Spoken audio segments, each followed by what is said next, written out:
Hello, welcome to this webinar all about Spinocerebellar Ataxia type 28 and spastic ataxia type 5. And with that, it is my privilege to introduce our speaker today, Dr. Francesca Maltecca. She is the head of the Mitochondrial Dysfunctions and Neurodegeneration Unit at the San Raffaele Scientific Institute at Milan, Italy. She obtained her master's degree in biotechnology at the University of Milan in 2003 and her PhD in molecular medicine at the University of Vita-Salute San Raffaele in Milan in 2008. She has a background in human genetics with specialized training in inherited cerebellar ataxias. The major research interest of her group is neurodegeneration associated to mitochondrial dysfunction with a focus on spastic ataxias. She has published several papers uncovering the function of the mitochondrial protease AFG3L2 and investigating the pathogenesis of both SCA28 and spastic ataxia type 5 caused by AFG3L2 mutations. She has been coordinating for 3 years the working group dedicated to preclinical trials in mouse models of ataxia as part of the Ataxia Global Initiative. She is also part of an international research consortium studying drug development in recessive ataxias called Treat-ARCA, funded by the EJP-RD. She is constantly working with the National Ataxia Foundation and Neuro-Ataxia, and she collaborates with many neurologists worldwide. She is the principal investigator of several funded grants on ataxia, and she has also been awarded twice the Young Investigators Award for SCA Research and twice the seed grant from the National Ataxia Foundation. So we're very lucky for her to be speaking with us today. With that, Dr. Maltecca, the floor is yours. Okay. So good morning to everyone. And first of all, I would like to thank Celeste and National Ataxia Foundation for inviting me to give this seminar. And I really hope it will be interesting and useful for patients. So the aim of this webinar today is to cover the most relevant clinical, genetic, and molecular aspects of neurodegenerative diseases associated to AFG3L2 mutations, as well as the research that is ongoing in my lab and in other labs worldwide.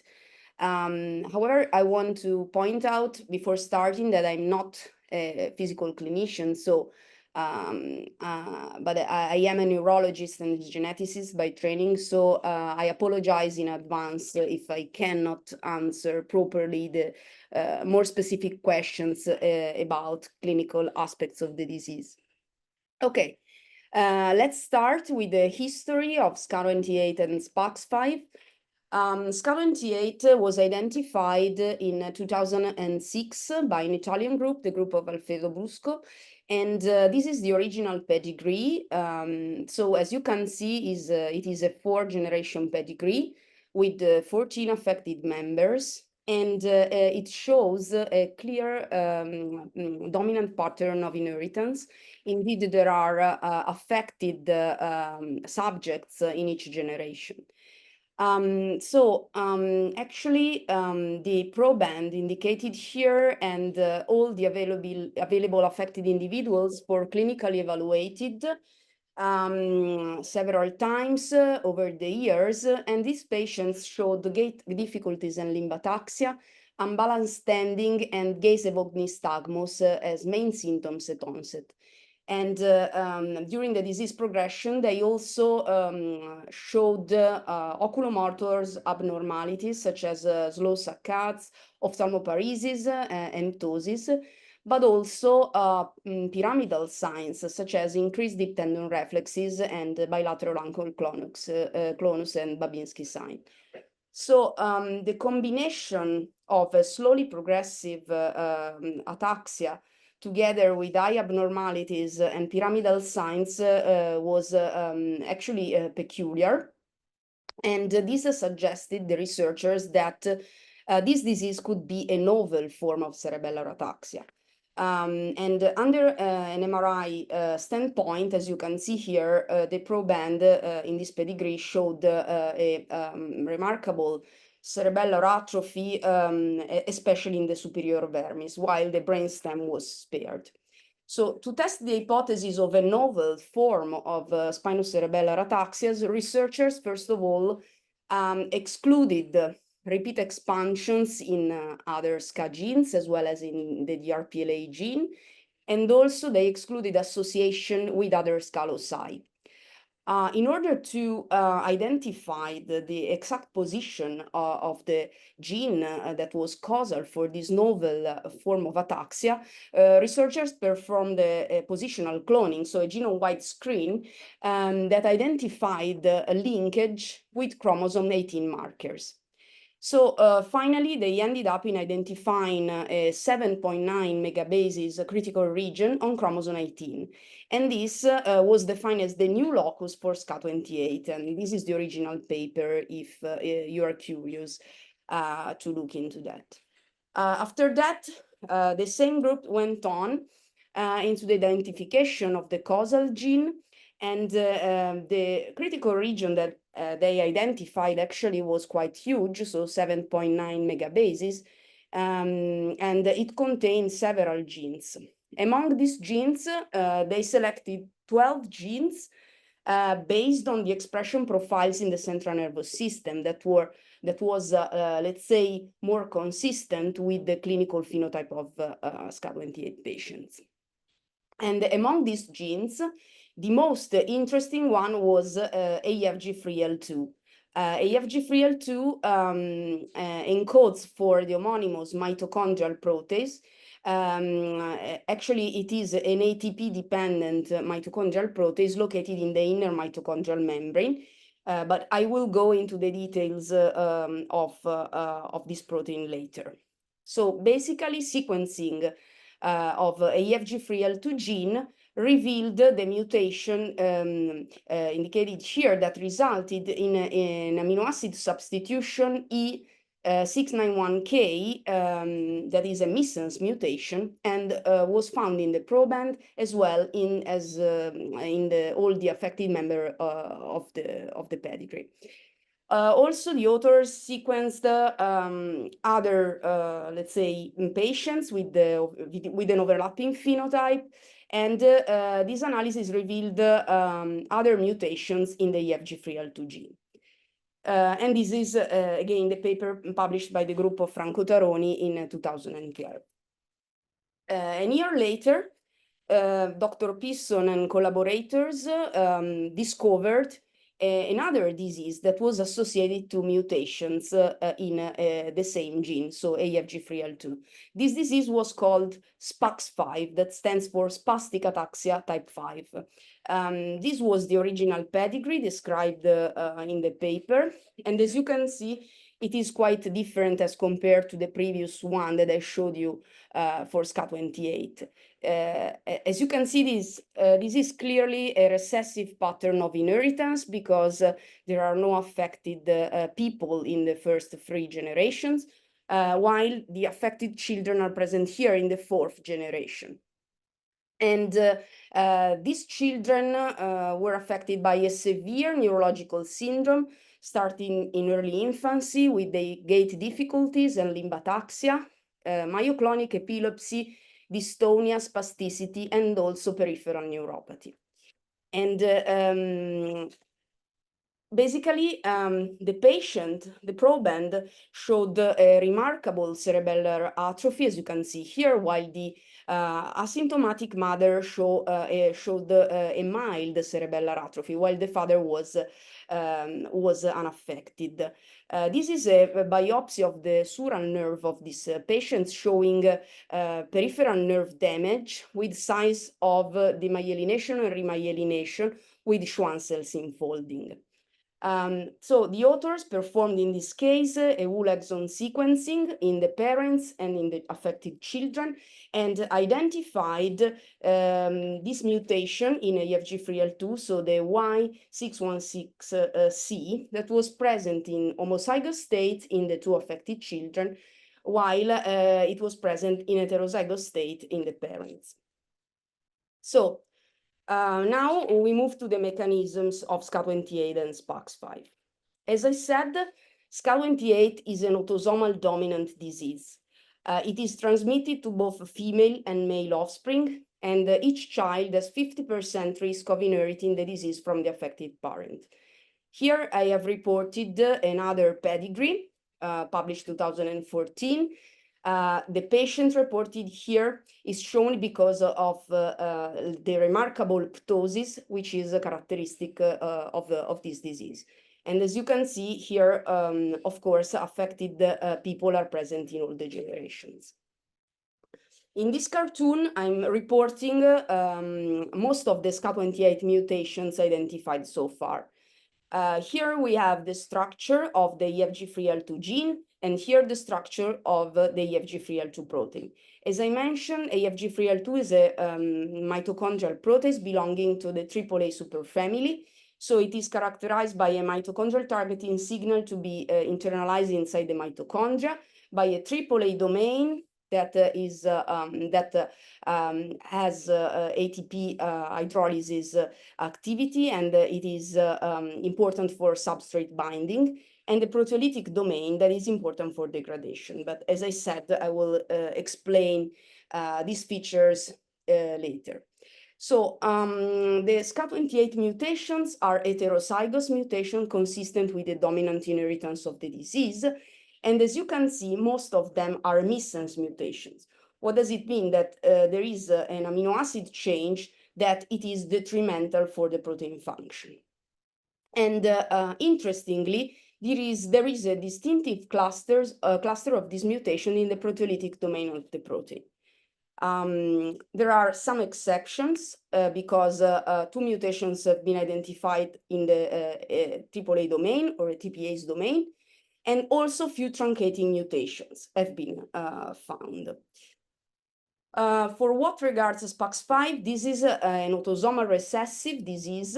It is transmitted to both female and male offspring, and each child has 25% risk of inheriting the disease from the carrier parent.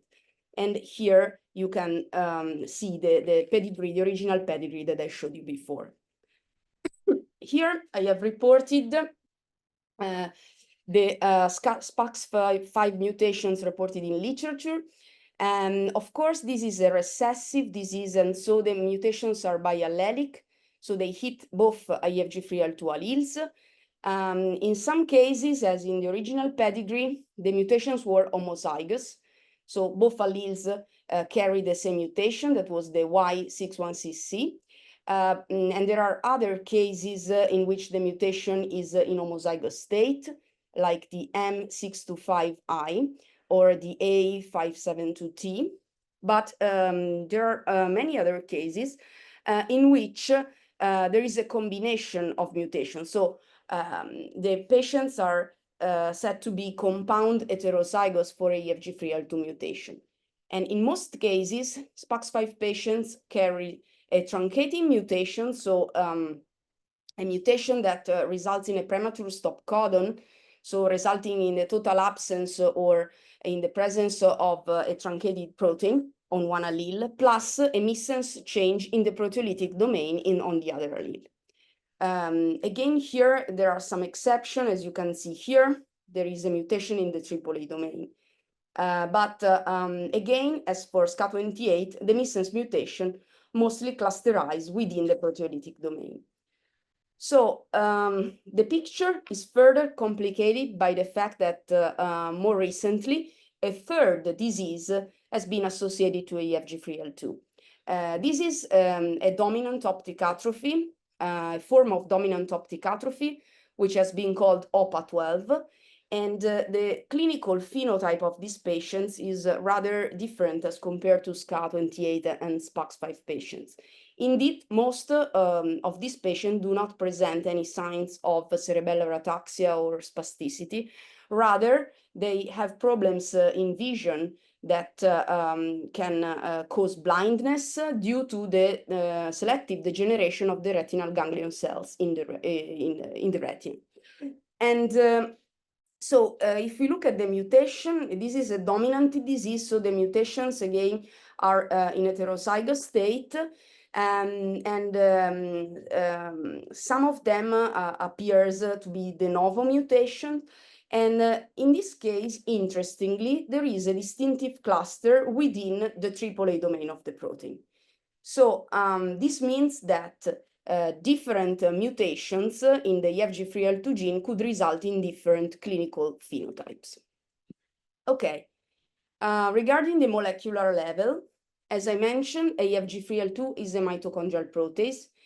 And a brief reminder about mitochondria. Mitochondria are crucial organelles for cell survival. They are reported here in this scheme, and we can recognize them because they present with two membranes, basically an outer membrane, as you can see here, and an inner membrane that presents this typical invagination that are called cristae, that are the site where the respiratory chain complexes are located. While here, this portion of the inner membrane is called inner boundary membrane, and here is the location where the AFG3L2 protein is located. Okay, so mitochondria are important not only for energy production, so the oxidative phosphorylation is responsible for the vast majority of ATP in our cells, but they also represent hub for metabolism, so for amino acid and fatty acid metabolism. They are crucial for the regulation of calcium homeostasis and signaling. They are involved in apoptosis, autophagocytosis, and more recently, they have been described to play a role in inflammatory response. Of course, all these processes are crucial for every kind of cell, but they are particularly relevant for neurons, which are post-mitotic cells, and especially for the Purkinje neurons that are mostly affected in spinocerebellar ataxias. So these neurons that are depicted here present a very branched dendritic tree, which receive excitatory stimulation by afferent fibers, and so they experience large calcium fluxes, and they have a big soma and high metabolic demand. So this explains why these neurons are so susceptible to mitochondrial dysfunction. Okay, so I already showed you the structure of AFG3L2 as a protein, as a monomer, but it is important to highlight that AFG3L2 is not active alone as a monomer. Rather, it assembles into hexamers, so high molecular weight complexes, in the inner mitochondrial membrane, which are called M-AAA proteases that are depicted here. So the M-AAA proteases in mammals can be homohexamers composed of AFG3L2 subunits only, or heterohexamers composed of AFG3L2 subunits plus paraplegin subunits, as you can see here. So paraplegin is a mitochondrial protein which is highly homologous to AFG3L2, and interestingly, it is mutated in a recessive form of hereditary spastic paraplegia. So a further level of complexity is given by the fact that the stoichiometry of assembly of the M-AAA protease is not known. So basically, this is a simplistic view. This is a scheme just to show you the assembly of AFG3L2 and paraplegin, but actually we do not know how many paraplegin versus AFG3L2 are present in the many M-AAA protease complexes that are present inside the mitochondria. And this, let's say, is further complicated by the fact that when we have mutant AFG3L2, we don't even know how many mutants versus wild-type AFG3L2 subunits we have into a complex. So when we think about, let's say, AFG3L2 mutation, it's important to think about how this mutation impact the overall activity of the M-AAA complex. Okay, important information about the structure of the M-AAA protease complex and about the impact of the different SCA28 and SPAX5 mutations on the enzymatic activity of this complex was provided by a paper by the group of Stephen Glynn that reported a 3.1 Armstrong resolution cryo-electron microscopy structure of a truncated AFG3L2 construct comprising the AAA ATPase domain and the proteolytic domain. So as you can see, this is a cartoon taken from the paper with a schematic representation of the complex. And you can see that the EFG3L2 assembles into two stacked rings with the proteolytic domain at the basis and the AAA domain on top. So how does it work? So this is the protein substrates of the complex. So through the AAA domain, the M-AAA protease complex recognizes its substrate, unfold it inside the AAA domain, and translocate it to the proteolytic domain for degradation. Okay. So in this cartoon, taken from the same paper, you can see a cutaway representation of the EFG3L2 homohexamers showing the substrate here in orange in both the ATPase central pore and the proteolytic active sites. And residues that are linked to diseases are shown as spheres colored. And as you can see, the green spheres represent OPA12 mutations that are located in the ATPase domain, while the violet and pink spheres represent mutations linked to SCA28 and SPAX5 located in the proteolytic domain of the complex. So regarding the impact of the mutations on AFG3L2 protein level, many papers have been published showing that at least some of the SCA28 mutations cause protein instability that result in reduced amount of N-AAA complex. So this, together with the evidence that some patients with SCA28 present a truncating mutation, suggests that possibly the mechanism of the disease is a loss of function. Here I'm showing you a Western blot with the full-length EFG3L2 protein, and you can see that patients with truncating mutation have a halved amount of EFG3L2. Here in this paper, patients, EFG3L2 carrying this very severe mutation, so the M666R mutation or the E619K mutation, show reduced amount of the full-length protein and corresponding a reduced amount of the assembled M-AAA complex. And this was consistent with the Western blot performed on murine embryonic fibroblasts taken from a knock-in mouse model expressing the very same SCA28 patient mutation. And as you can see, if you look at the lower band, it is reduced in heterozygous and homozygous state. So regarding SPAX5, we and other group have seen that most of the mutations cause a reduction of EFG3L2 protein. And in particular, in this case and this other case, you can see that the reduction in the protein amount is more or less 75–80%. And this was confirmed even in another recent report. In this case, consistently with the recessive inheritance of the disease, the mechanism is likely a loss of function. On the contrary, the OPA12 mutations do not affect the EFG3L2 protein stability. As you can see at the Western blot, here the EFG3L2 amount is conserved in patients versus control, and even in this other report. So here we can hypothesize that a different mechanism accounts for this disease. So it is possible that mutation in the AAA domain act through a gain of function or a dominant negative effect. And this is ongoing research in my lab and in other labs. So in order to understand whether mutations in EFG3L2 is pathogenic, a quick assay is an yeast complementation assay.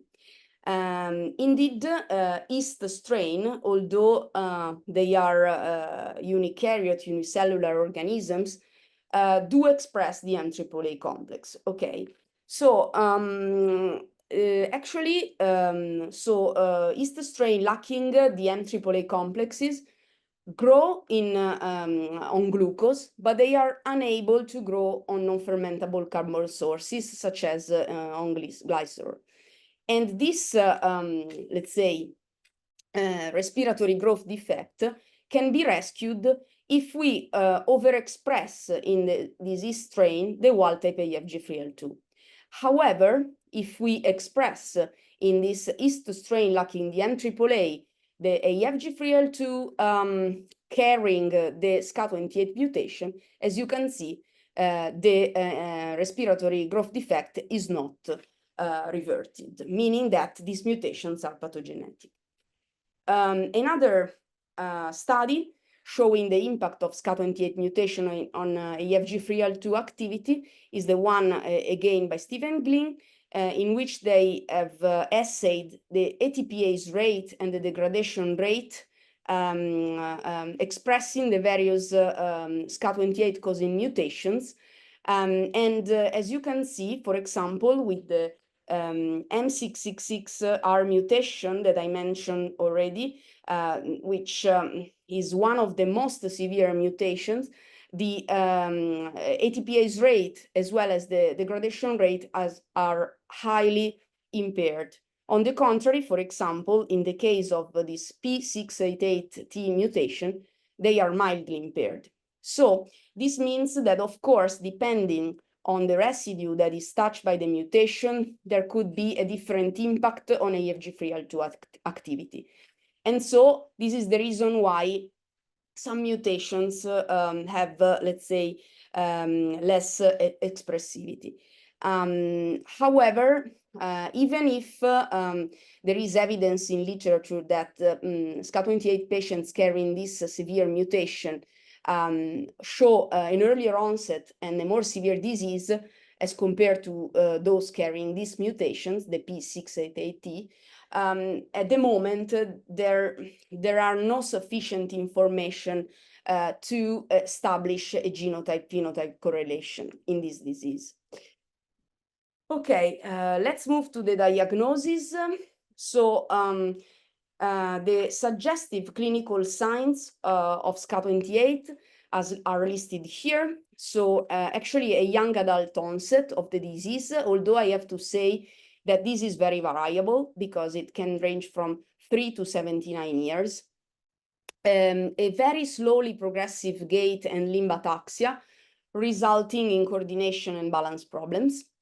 Oculomotor abnormalities, including ophthalmoparesis, nystagmus, and ptosis. And pay attention that these, let's say, ocular phenotypes are related to defects in eye muscles, or, for example, for the nystagmus, to cerebellar impairment. While in the OPA12, there is a specific degeneration of the retinal ganglion cells that impair vision. So it's clinically, it's a different disease.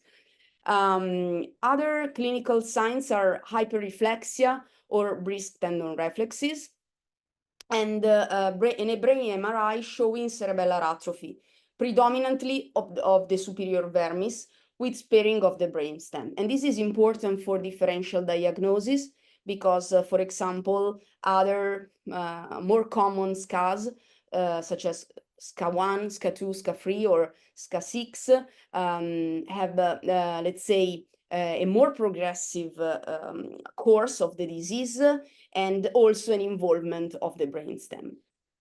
And of course, a family history consistent with autosomal dominant inheritance. I have to say that anyway, no impairment of functional autonomy, even decades after onset, have been reported for SCA28. So regarding the genetic testing, the diagnosis of SCA28 is established in a person who presents typical clinical findings by the identification of heterozygous pathogenic variant in the EFG3L2 gene. However, because the phenotype of SCA28 is indistinguishable for many other inherited SCAs, an ataxia multigene panel is recommended. And it is also important to include repeat expansion SCAs. If the identified variant in AFG3L2 is novel, so never reported in literature or in database, it's important to evaluate its frequency in the healthy population and to estimate its pathogenicity through algorithms and possibly by performing functional assays, as I showed before. So regarding SPAX5, the situation is quite different because, as I told you, the disease is multisystemic and is overlapping other mitochondrial diseases with onset in early childhood, spasticity resulting in significantly impaired ambulation, cerebellar ataxia, oculomotor apraxia, dystonia, myoclonic epilepsy. In this case, the diagnosis of SPAX5 is established in a person with typical clinical findings by identification of biallelic variants in the EFG3L2 gene. In this case, as I was saying, since this is a syndromic, let's say, phenotype that can overlap other neurodevelopmental diseases or mitochondrial diseases, a whole exome sequencing is recommended. Okay, regarding clinical care, so once a person has been diagnosed with SCA28, it is recommended to undergo a detailed neurological examination, in particular an examination through specific ataxia scales, such as the SARA scales, and it would be ideal to test, to do this examination every year or every 2 years in order to understand how severe is the ataxia and how is the progression of the disease. It is important to perform cerebral MRI, speech assessment, examination by ophthalmologists for the oculomotor signs that I showed you before, and evaluation of cognitive abilities. At the moment, no causal treatments, unfortunately, are available for this disease, and no clinical trials are ongoing, to my knowledge, and only symptomatic treatments are available, so crutches and walkers, home adaptation, speech-language therapy for dysarthria, and physical therapy. Okay, now we move to the current state of the research. So actually, over the years, my group and other groups worldwide have developed a battery of tools to study the molecular pathogenesis of SCA28 and SPAX5. So basically, we can take advantage of cell models, in particular, cells derived from patients, like fibroblasts or PBMCs. These are important because, of course, let's say, the mutations and the genetic background of the patient is conserved, but we can also complement these studies with cell lines engineered by genome editing, like CRISPR-Cas9, to delete EFG3L2 or to introduce pathogenetic mutations. Of course, these studies in cell models are important, especially under a mitochondrial point of view. However, we have to consider that fibroblasts or PBMCs are far away from the neuronal populations that are affected in these diseases. So the mouse model, of course, is more informative because the disease can be modeled in a living organism and give us the possibility to study the central and peripheral nervous system. From these mouse models, we can also derive ex vivo models such as primary Purkinje cell cultures or acute cerebellar slices. So for what regard the mouse models for SCA28, we have 2 models, basically. One is an haploinsufficient mouse model in which, let's say, one of the 2 AFG3L2 allele is deleted. And the other one is a mouse, an Okin mouse, carrying the most severe SCA28 mutation, so the M66R mutation. Here it is reported M665R because the mouse has one amino acid less in the EFG3L2 protein sequence. So both these models present a mild and slowly progressive motoring coordination phenotype that is consistent with the clinical phenotype of patients. Actually, this phenotype anyway is not visible by eye when the mice are freely walking in the cage. Instead, we have to, let's say, to visualize this motoring coordination impairment, we have to let's say, use specific tests for ataxia, such as the beam walking test or the footprint tests. And as you can see, the mutant mice perform show impaired motor performances when tested at the balance beam test.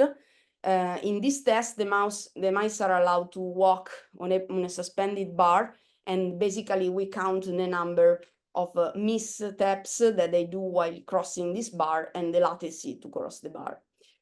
So in particular, the haploinsufficient mouse model showed a degeneration of the Purkinje neurons that you can see here that is preceded by mitochondrial alteration.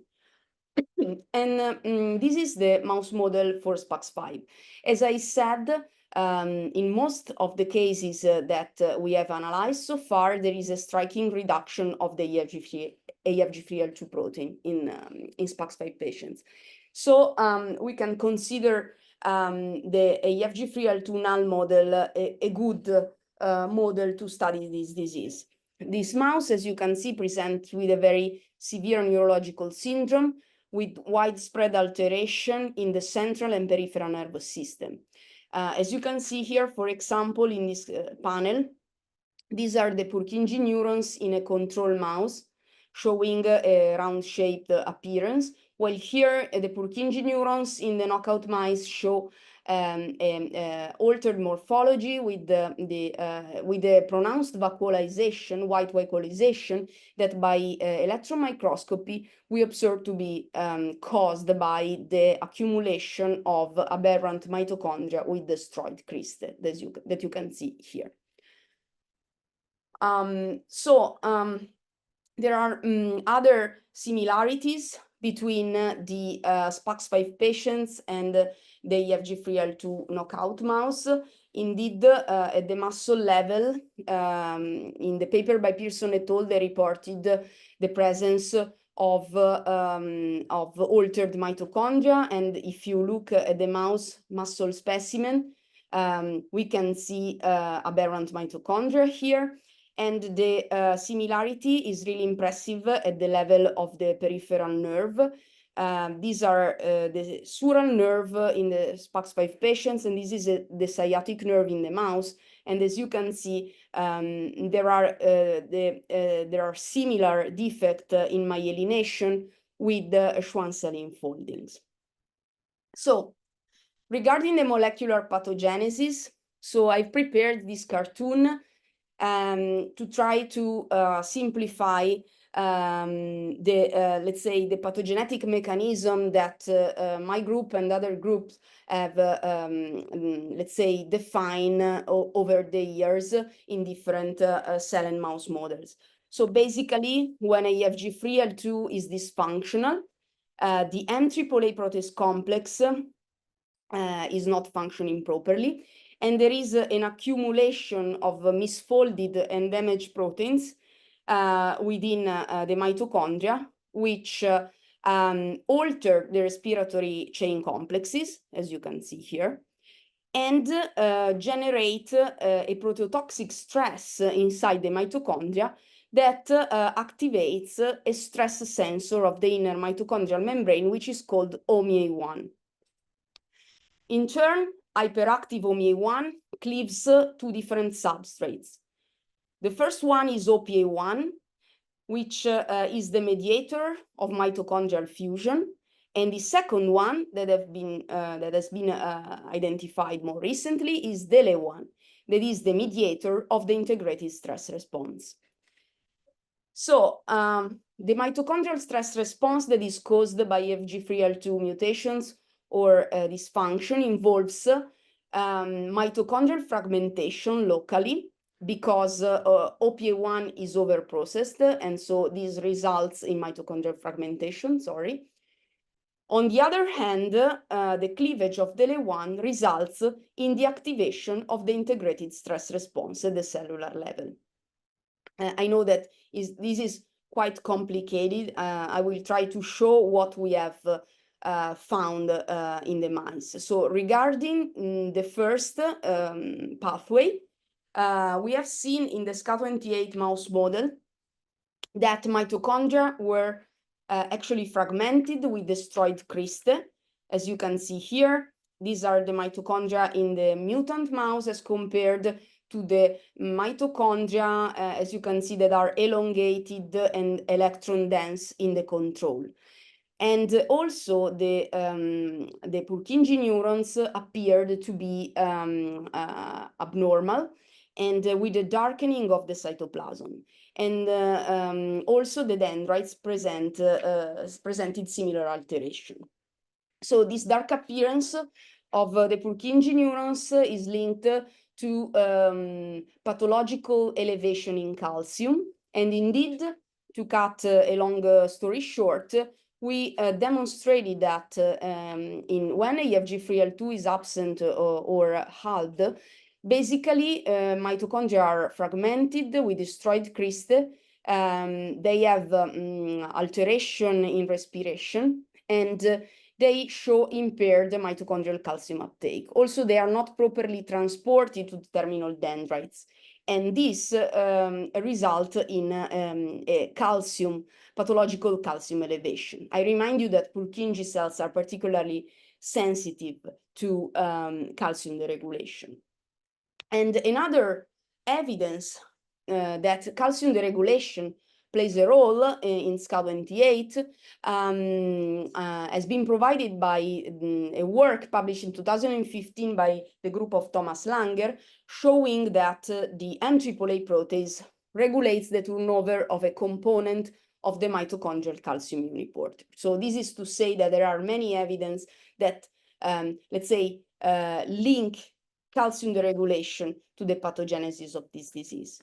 So this evidence is provided as the rationale to test a drug in the SCA28 mice a couple of years ago. This drug is called the ceftriaxone, and it is a beta-lactam antibiotic that shows a neuroprotective effect.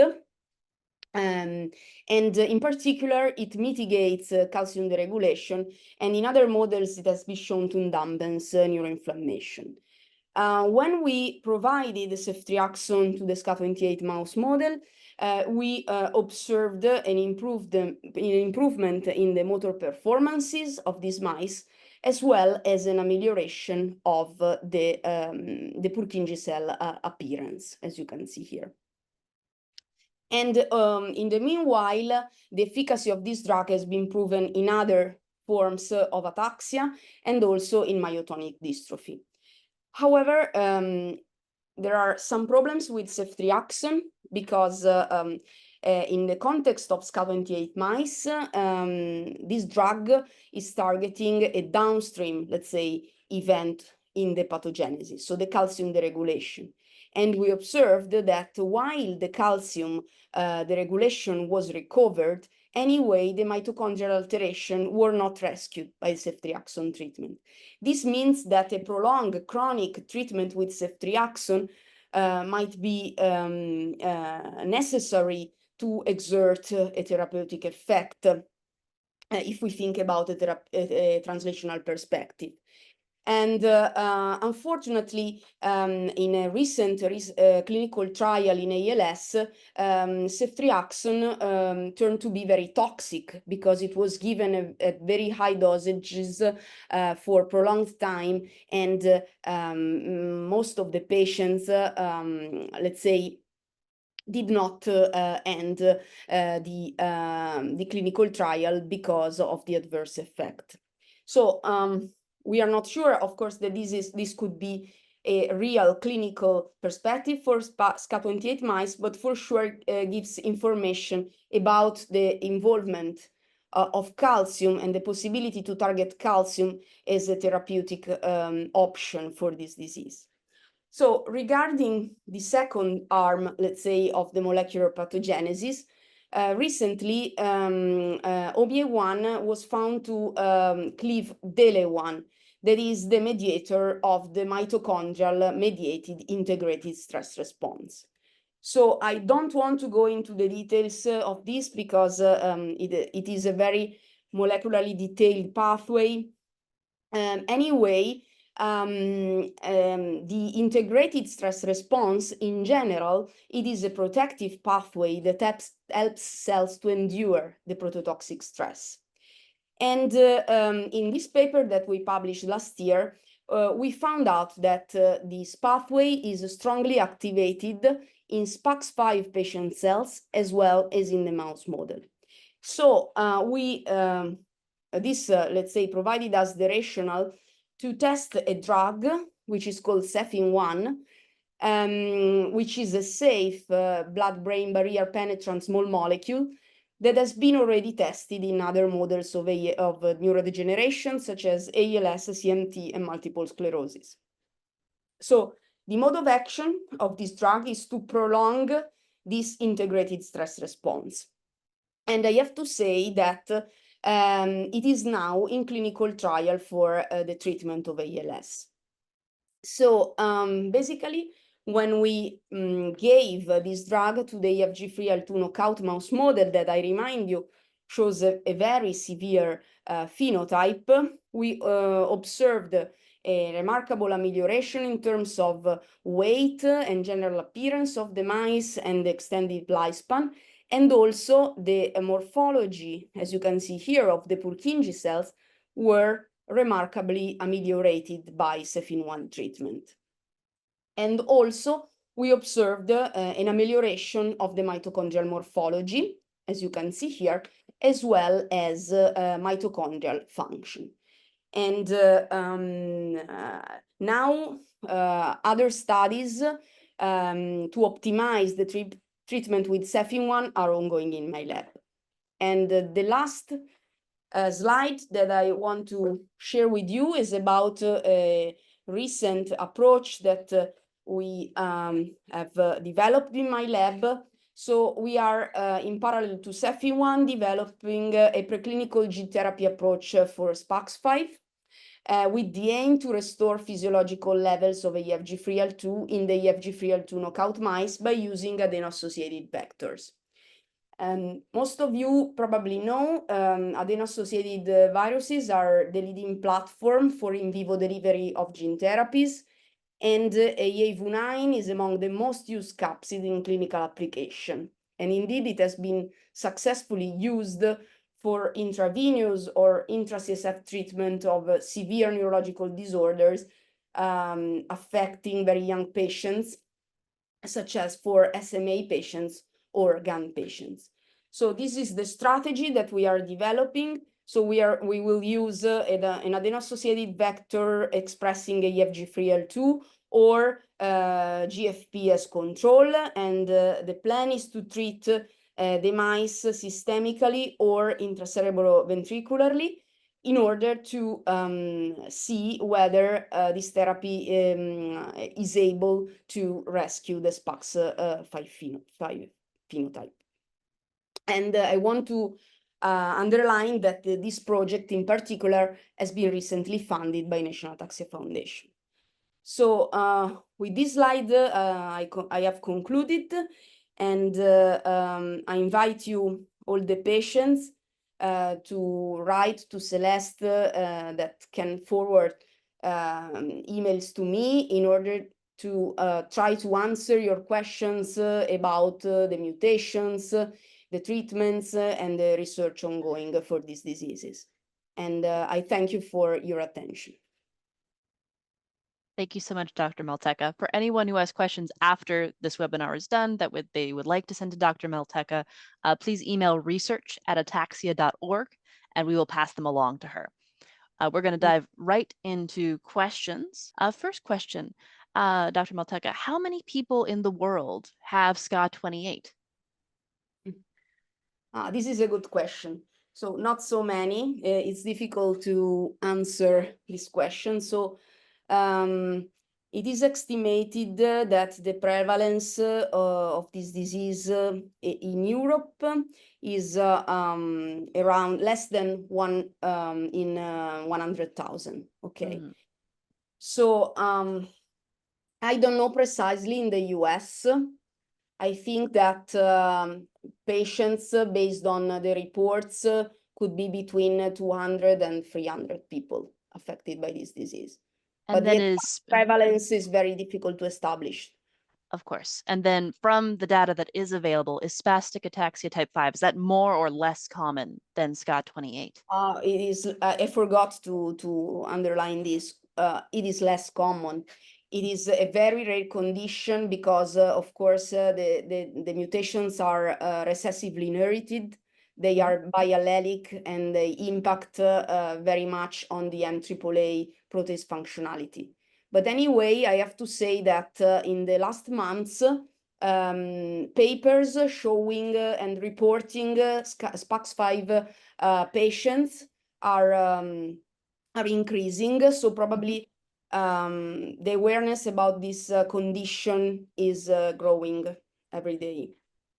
And then we had a few people submit a very similar question saying that they were previously diagnosed with SCA28, but now because of a mutation in AFG3L2, but now they're told they may have SPAX5 or they may have optic atrophy type 12. Yeah. So why is there doubt now in that original diagnosis? Could you explain this a little bit? Yeah. So I know that this is quite complicated and there are also exceptions. So it is very difficult to make general statements. Of course. But aggregating patients, we can say that most of the SCA28 patients have similar phenotype with cerebellar ataxia and oculomotor abnormalities and pyramidal signs, and the mutations cluster in the proteolytic domain. Okay. While patients having optic atrophy, generally at onset, they have vision problems, okay? So the vision acuity is decreased because of the degeneration of retinal ganglion cells, okay? Later on, they can also develop cerebellar signs, but they are very rare, okay? And in this case, the mutation localized in the AAA domain of the protein. So different domain, different diseases. The situation is even more complicated for the biallelic mutations because you can have both truncated mutation plus missense mutation in the proteolytic domain. But there are also reports in which a combination of a mutation in the AAA domain together with a truncated mutation are reported. So the phenotype picture of SPAX5 is rather more complicated, okay? Because there can be a combination of both symptoms. But of course, that's why I told you, I invite the patients to send you emails because as much as I can try to help them to better define, or they can put me in contact with their neurologists to chat and to discuss their specific situation. It does sound that there's a lot of nuance that goes into this, and talking about individual cases might be more helpful. So thank you for extending that offer. We really appreciate it. Just looking for another question here. We have someone ask if it's possible to have multiple AFG3L2 disorders at the same time. Like, could you have SCA28 and SPAX5 at the same time? Or is it, these are two different conditions, they just happened to be caused by mutations in the same protein? Okay, so SCA28 and OPA12 are dominant diseases. So this means that patients carry just one mutation on one allele. They are heterozygote for the mutation. SPAX5 or recessive diseases associated to AFG3L2 imply that the mutations are biallelic, so they hit both ARG3 alleles, right? Mhm. So for SPAX5, probably SPAX5 is outdated as a name because the phenotypic spectrum is more complicated. It depends on the combination of the two mutations. So if one is on the AAA domain and there is a truncating mutation, probably these patients will develop optic atrophy rather than pronounce the cerebellar ataxia and vice versa. Of course. That's very good to know. And then we have a couple of people who are interested if they want to get involved with research on either SCA28 or SPAX5. What's the best way for them to do that? Okay, I have a lot of actually contacts with neurologists worldwide. So I'm collecting fibroblast PBNCs from patients because, as I said, the final answer to say, okay, this is SCA28 or OPA12 comes from the functional studies. So the functional evaluation of each variant must be done in order to be sure that people are affected by that precise disease, that specific disease. So to participate, I would suggest to put me in contact with their neurologists because generally I can arrange like the shipment of biological samples, or we can collaborate in order to test some of these functional parameters that are important to give the diagnosis. And of course, we are using also biological samples from patients in order to understand more about the different pathogenesis, because probably the diseases are different. And so since they are different, the therapies must be different. Okay, you cannot use the same therapy. For example, the gene replacement therapy is intended for patients who show a striking reduction of the protein. So you try to restore the physiological level of the protein. But if you have a protein which is stable, you cannot, let's say, use this approach because you can even worsening the phenotype by going supraphysiological level of the protein, right? So the treatment is adapted to the specific mutation. Well, thank you again so much. Sorry, I cut you off. Thank you so much, Dr. Maltecca, for your time today. We are all out of time for questions. But as a reminder, if you would like to get in touch with Dr. Maltecca, or we weren't able to get to one of your questions today, please feel free to email research@ataxia.org, and we'll pass along your message. So thank you again for a fantastic presentation. I know I learned a lot. Thank you. Thank you. And to all of you who attended this session here today, I hope you learned something new about SCA8 or SPAX5. And wherever you are in the world, good morning, good afternoon, good evening. Have a wonderful rest of your day. Take care, everyone.